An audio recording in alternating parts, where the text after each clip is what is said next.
régionales et les télévisions locales vous présentent le Club des Territoires.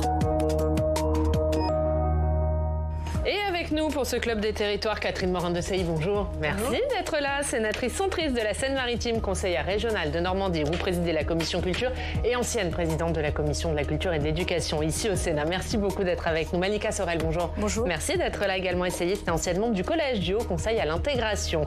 Et Jean-Rémy Girard, bonjour. Bonjour. Vous êtes le président du SNALC, le syndicat national des lycées, collèges, écoles et du supérieur, le syndicat des personnels de l'éducation nationale. On va parler avec vous des inquiétudes et des menaces qui pèsent sur l'école, de nouveau mises en lumière par l'attentat d'Arras et la mort du professeur Dominique Bernard.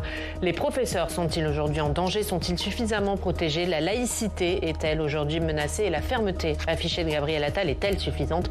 On débattra de tous ces sujets. Et Quentin, on parlera aussi de la sécurité des établissements scolaires. Voilà, exactement, avec des initiatives dans les régions et aussi bien le gouvernement qui fait des propositions. On va voir tout ça précisément. Et voilà pour le programme. On débute tout de suite ce club.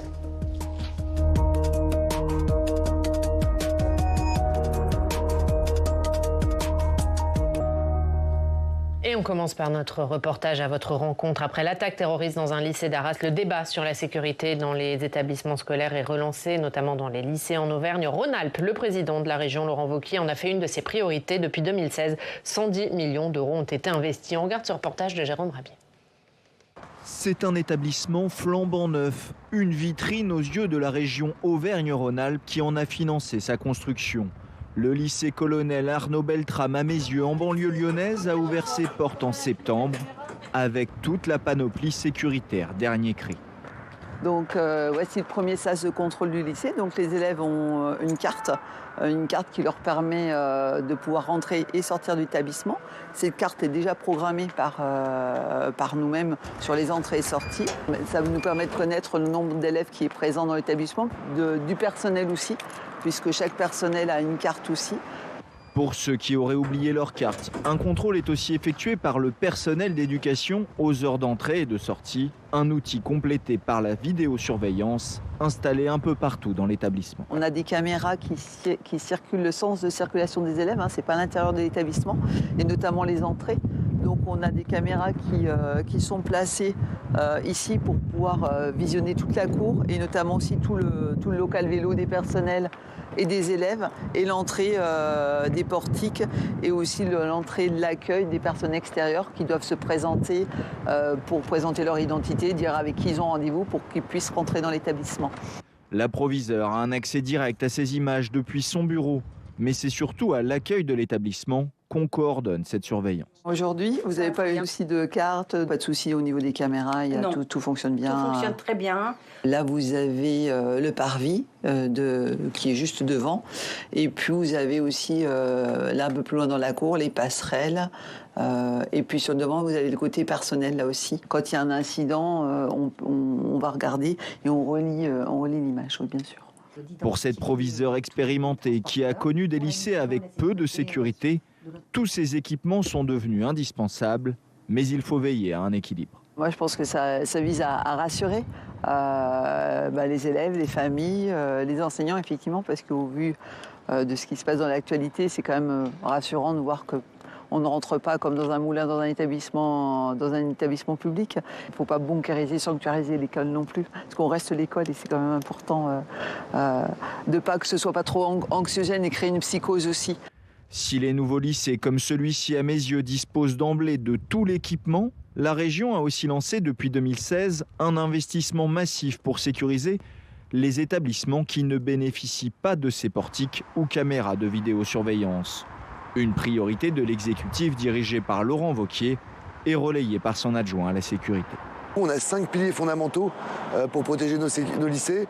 C'est la sécurité périmétrique des lycées, le contrôle des accès, la sécurisation des entrées principales et secondaires, la vidéosurveillance et la mise en place des plans de mise en sûreté avec les alarmes et les messages en cas d'intrusion. La région a déjà investi 110 millions d'euros depuis 2016 pour la sécurisation des lycées. Laurent Wauquiez appelle à généraliser dans le pays l'exemple de la région qu'il dirige et même d'aller plus loin en expérimentant la reconnaissance faciale à proximité des établissements. Une proposition bien moins consensuelle. Jean-Rémy Girard, c'est le bon exemple. On voit que Laurent Wauquiez et la région Auvergne-Rhône-Alpes a investi lourdement dans la sécurité des lycées. On va parler de la région Normandie, évidemment. C'est le bon exemple, ce qu'on vient de voir? Il faut un diagnostic sécurité de chaque établissement pour savoir ce qu'on doit faire dans chaque établissement. Là, on est dans des lycées, il y a des moyens. Les régions ont généralement plus de moyens qu'une commune dans une école primaire.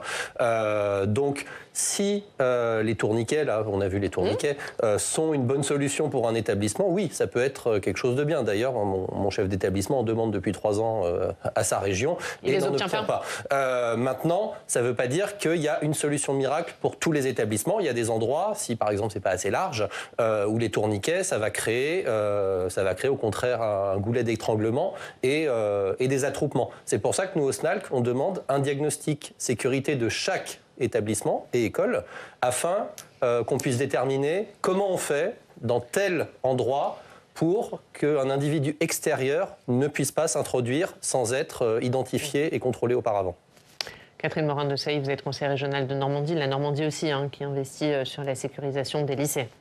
Oui, tout à fait. Et on n'a pas attendu malheureusement les événements tragiques à nouveau survenus il y a quelques jours pour, avec les établissements, réfléchir aux meilleures conditions d'accueil, faire en sorte que les écoles, les lycées notamment, soient sécurisés et en même temps pas transformés non plus en bunker. C'est ça, bien sûr, l'enjeu. Nous avons équipé plusieurs lycées en fonction de chaque établissement. Vous avez raison de dire qu'il faut un diagnostic sécurité parce qu'il y a différents types d'établissements, plus ou moins anciens, plus ou moins nouveaux, et donc il faut s'adapter. Mais par exemple, la vidéoprotection est aussi une manière de sécuriser les entrées et les allées et venues. Et qui prend la décision? Est-ce que ce sont les chefs d'établissement ou est-ce que ce sont les élus En Normandie, on débat au conseil d'administration de chaque lycée. D'accord. Est-ce qu'il faut aller plus loin? Est-ce qu'il faut aller jusqu'à la reconnaissance faciale?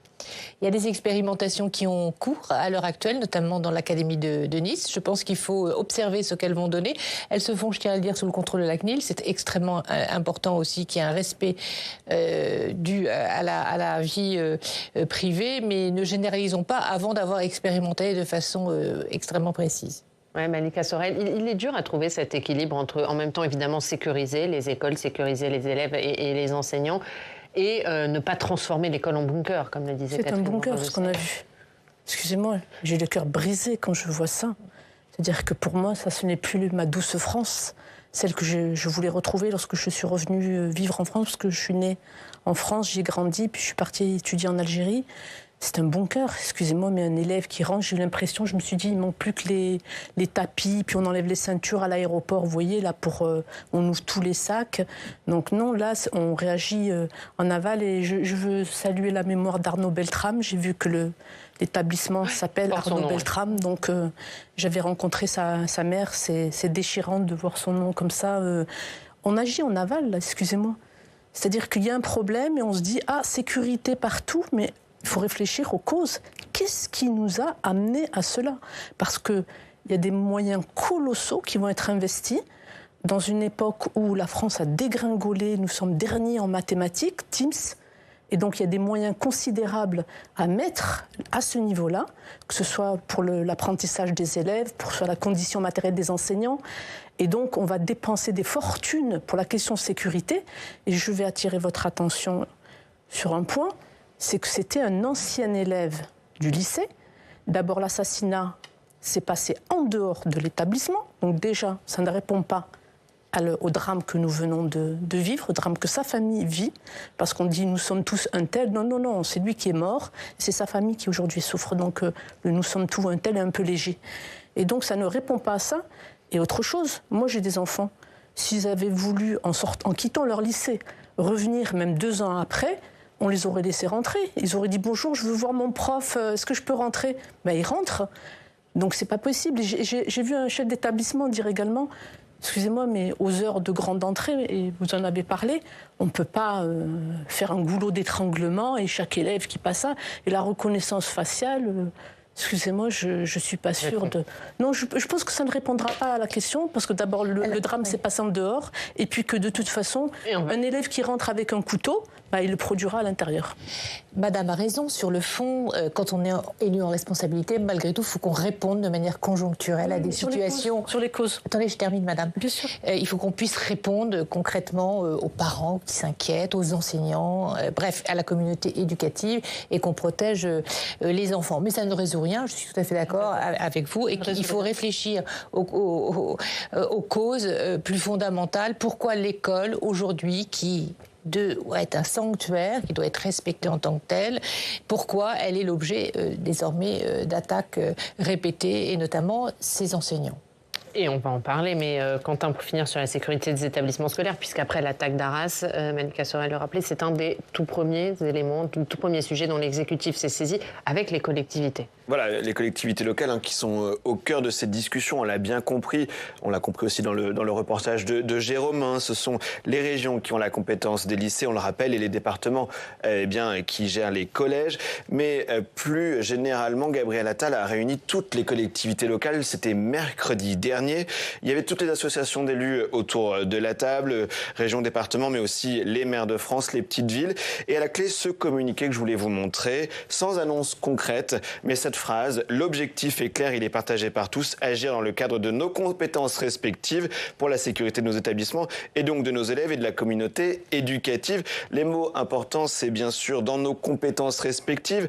On voit bien que les collectivités locales qui revendiquent davantage de responsabilité et de décentralisation veulent garder la main aussi dans ce dossier.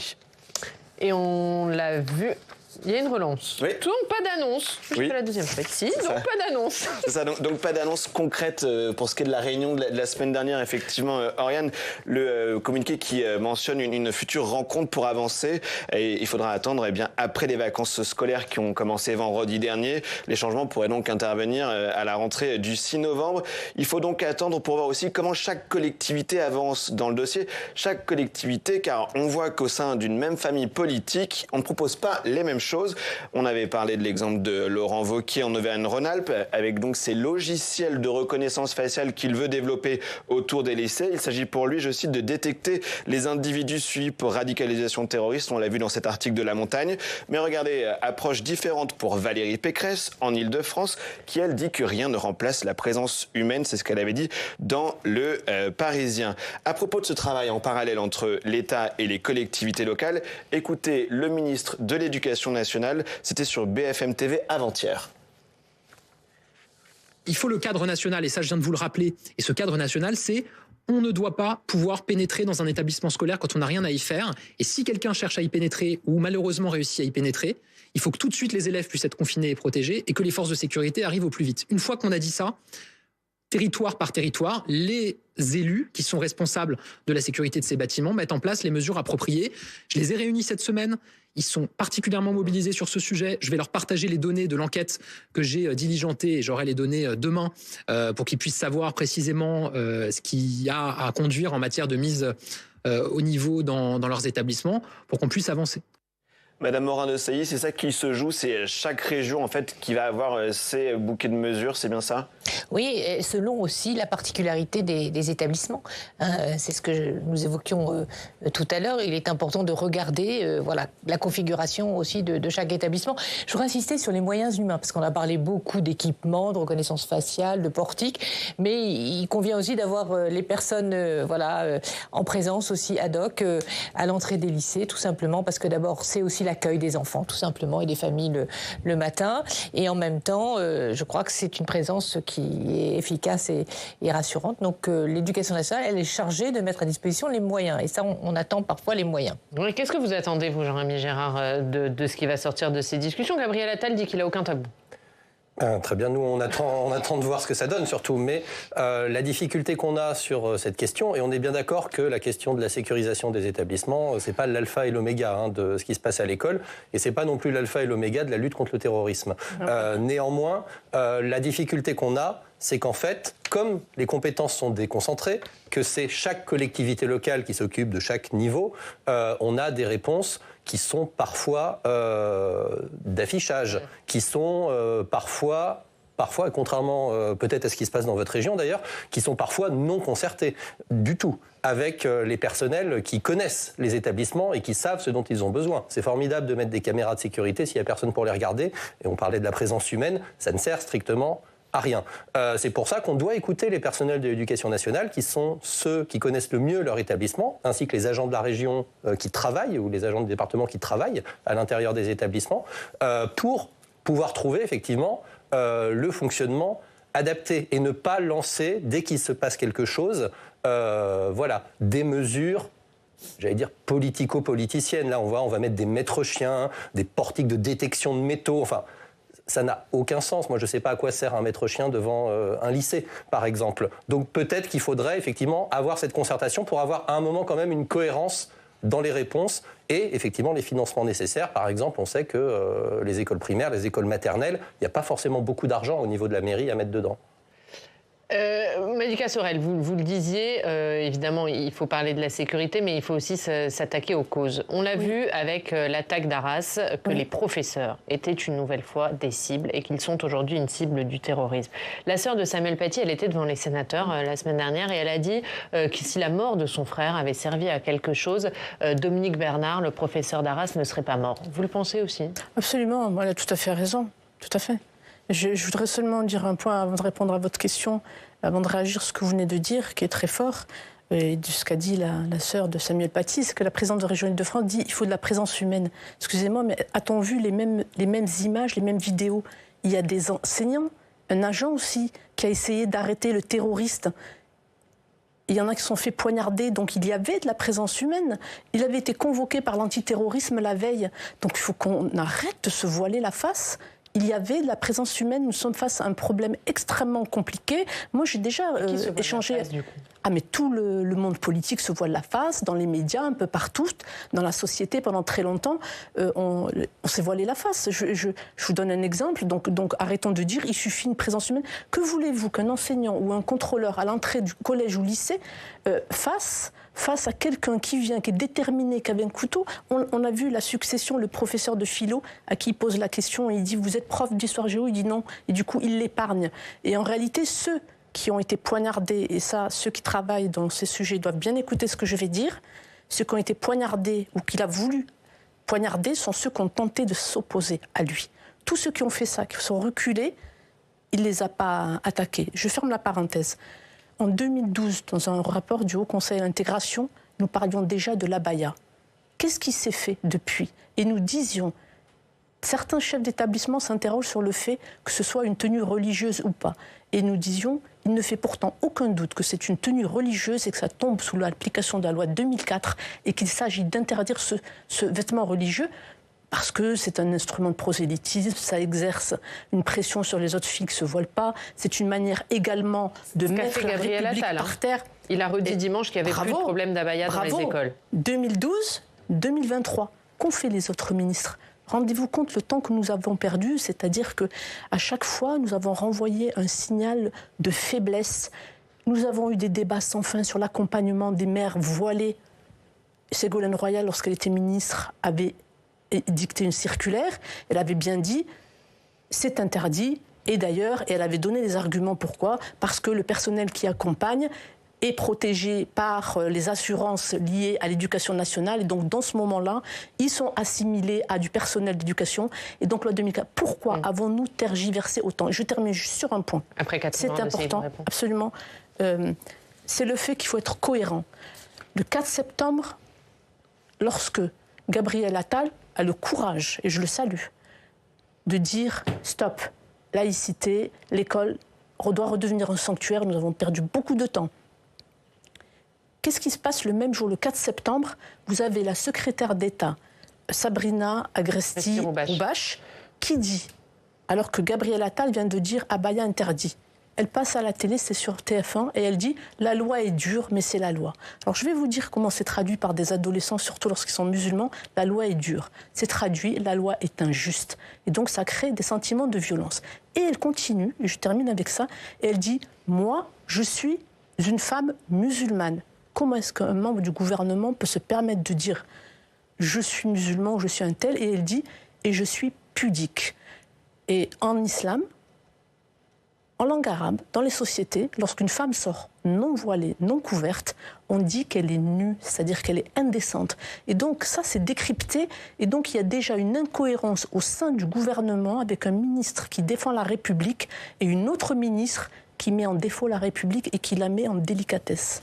Catherine Morin-Desailly. Je partage tout ce que vous venez de dire, madame, parce que ces débats, nous les avons vécus au Sénat. Je présidais alors la commission de la culture et de l'éducation. Il y avait des tenants au sein de notre Assemblée de strictement interdire tout signe externe religieux, particulièrement le voile, vous l'avez exprimé. J'avoue que la gauche de l'hémicycle a toujours été opposée à ces interdictions. Malheureusement, on a perdu... Pour les accompagnatrices scolaires. Oui, mais de façon générale. Et donc, on a perdu beaucoup de temps entre ceux qui prônaient une laïcité stricte. Laïcité. Voilà. Non adjectivé. Vous avez raison. Une laïcité.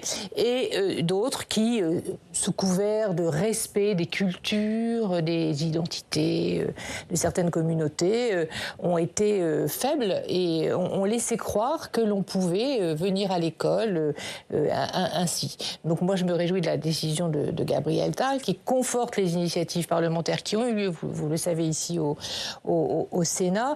Mais je dois dire qu'on a perdu beaucoup de temps depuis le début des années 2010. Vous l'avez dit, madame, quand il y a eu cette affaire du voile et que ce chef d'établissement n'a pas du tout été soutenu.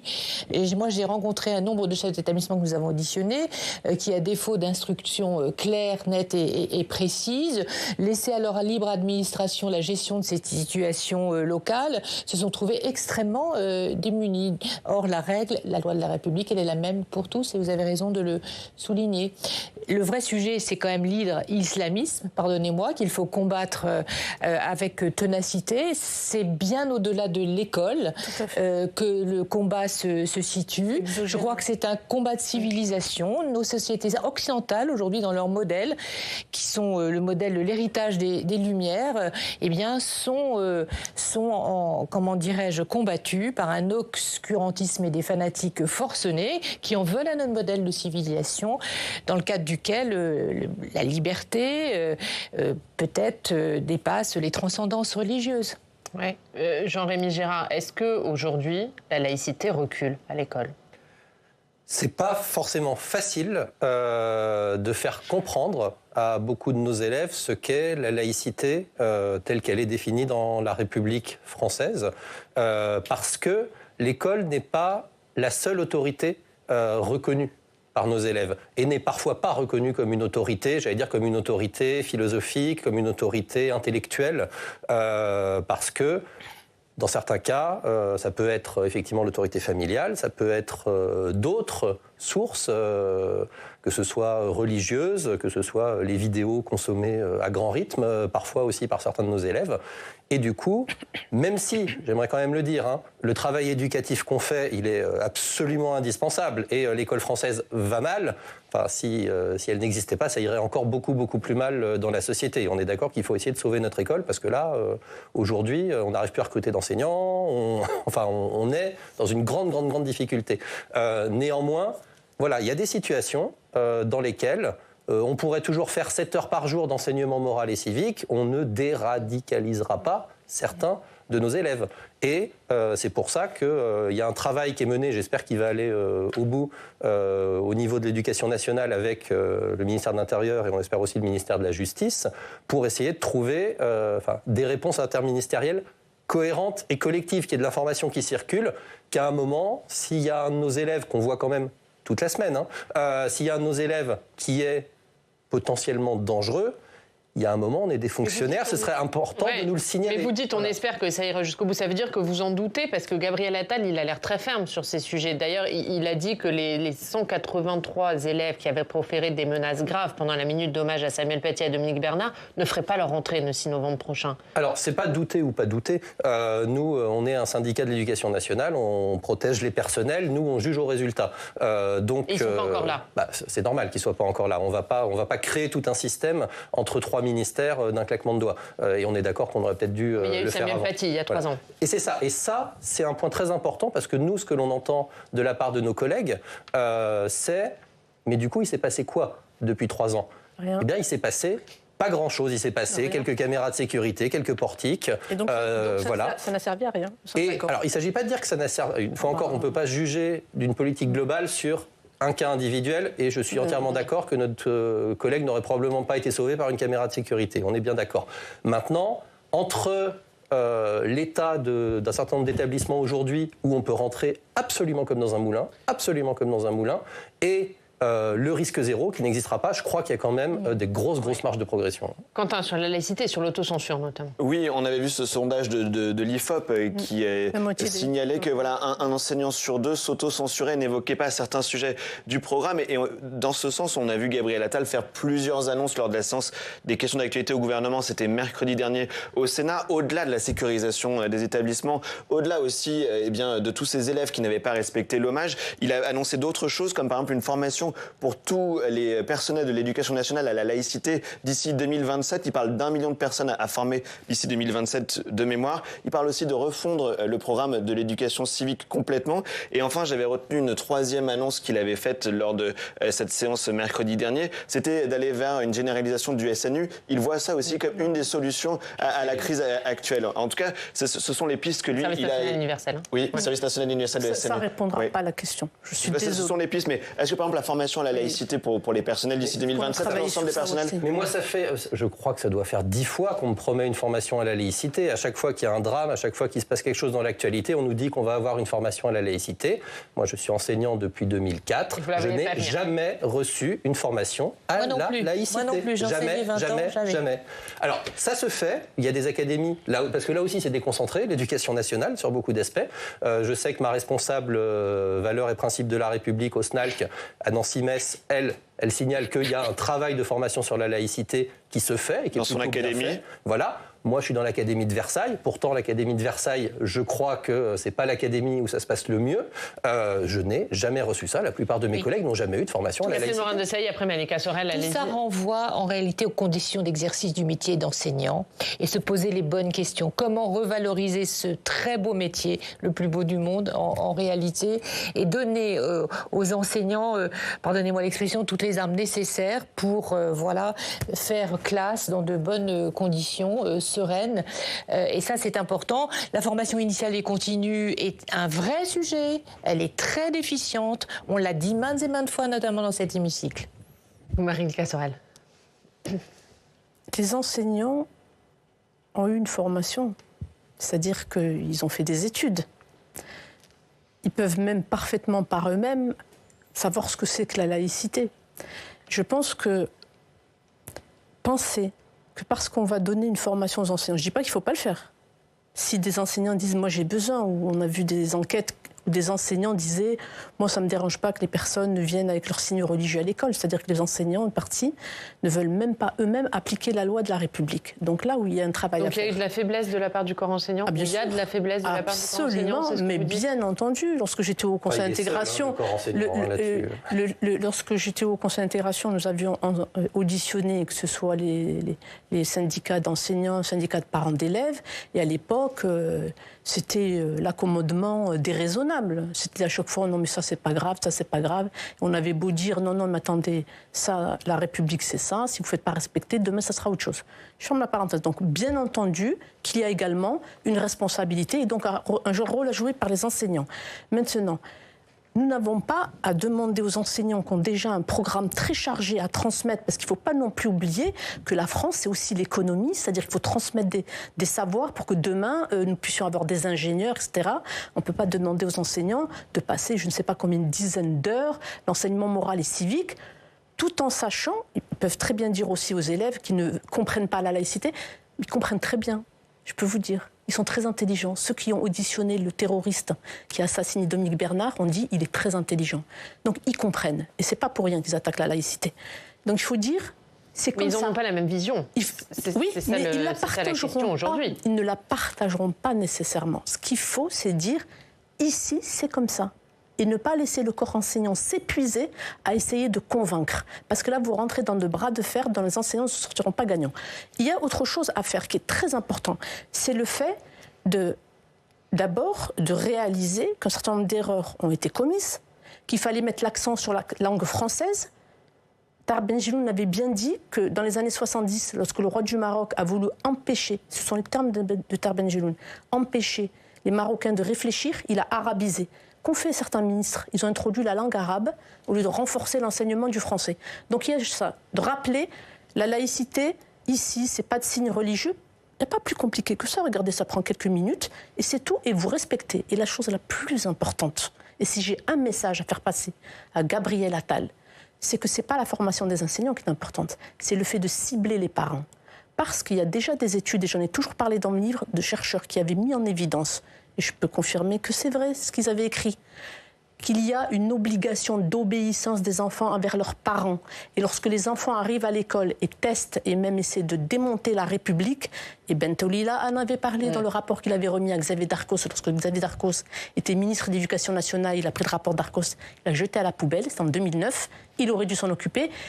Il était mentionné que le problème principal que rencontrait l'école et donc les enseignants, c'était l'incompatibilité entre la culture que les parents transmettaient dans la famille et l'école. Donc, Monsieur Attal, s'il vous plaît, visez les familles. Ça peut passer d'abord par les réprimandes, ensuite parce que moi j'avais fait, lorsque j'étais au Conseil d'intégration, suspension des aides sociales jusqu'à ce que les parents comprennent qu'ils doivent s'exécuter. On n'a pas essayé de les convaincre. Il y a des règles.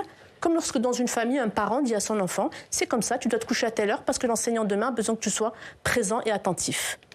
La conclusion, Catherine Morin-Desailly, il reste 30 secondes. Oui, je crois qu'on demande beaucoup à l'école. Bon, formation initiale à la laïcité, ça va de soi. Souvent, les enseignants, ils sont formés avant tout à leur discipline. Donc ça, c'est important. Mais au demeurant, c'est comment on redonne à l'école ce rôle extrêmement important. Comment l'école est à nouveau respectée. Alors ça passe par un vrai sujet de réflexion sur le statut, les conditions d'exercice aussi du métier d'enseignant. Ça, j'en suis... Voilà, il y a tout ça. Je termine, monsieur, s'il vous plaît. Mais je crois aussi que c'est un débat de société. Comment on refait nation? Comment les familles sont responsabilisées? Comment on redonne à la France, comment dirais-je, cette sérénité et surtout ce respect, cette tolérance et des règles du vivre ensemble, tout simplement, comme vous l'avez très justement évoqué, madame. Et ça, c'est un vrai sujet. Aujourd'hui, nous avons une société fragmentée, communautarisée. Ce n'est pas tolérable. Et ce sera le mot de la fin. Merci pour ce débat. On regarde ce qu'il y a à la une de nos quotidiens régionaux avant de se quitter.